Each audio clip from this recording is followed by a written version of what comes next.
దుబాయ్లో ఉన్న చోటనే కూర్చుని అన్ని మ్యాచ్లు ఆడేస్తున్నారనే గోల ఓవైపు, కోహ్లీ రోహిత్ శర్మకు ఇదే ఆఖరి ఐసీసీ ఈవెంట్ అనే ప్రచారం మరోవైపు.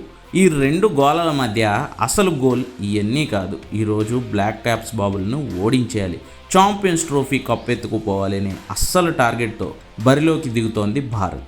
దుబాయ్ వేదికగా మధ్యాహ్నం ప్రారంభమయ్యే ఈ మ్యాచ్ కోసం ఫ్యాన్స్ అయితే పిచ్చగా వెయిట్ చేస్తున్నారు. ఎందుకంటే లాస్ట్ 4 ఏళ్లలో మనం ఆడుతున్న 4వ ఐసీసీ టోర్నీ ఫైనల్ ఇది.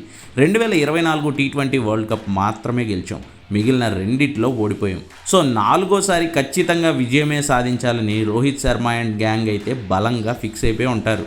ఇక బలాబలాల సంగతి తెలిసిందే కదా, మనం ఎలాగో టాస్ గెలవం కాబట్టి కివీస్ ఏమి ఇచ్చినా తీసుకోవడానికి రెడీగానే ఉండాలి.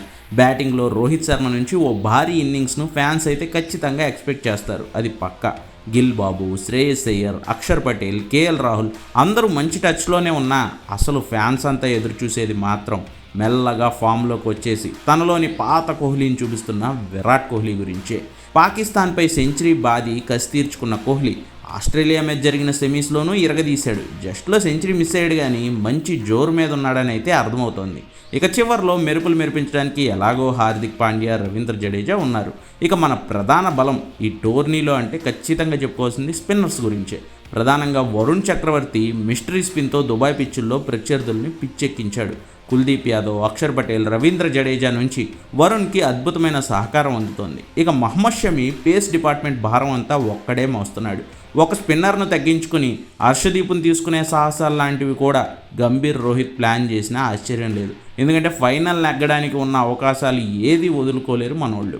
న్యూజిలాండ్లో రచిన్ రవీంద్రను ఖచ్చితంగా ఆపాలి. ముఖం మీద బాల్ తగిలి రక్తం కారితే ఒక్క మ్యాచ్ రెస్ట్ తీసుకుని తిరిగి వచ్చి 2 సెంచరీలు బాదాడు రచిన్ రవీంద్ర. ఇక వాళ్ళ ఫీల్డింగ్ అయితే మనం చూసాం కదా, గాల్లో పక్షుల్లా ఎలా ఎగురుతున్నారో. ఆ ఫిలిప్స్కి అయితే దండం పెట్టాలి.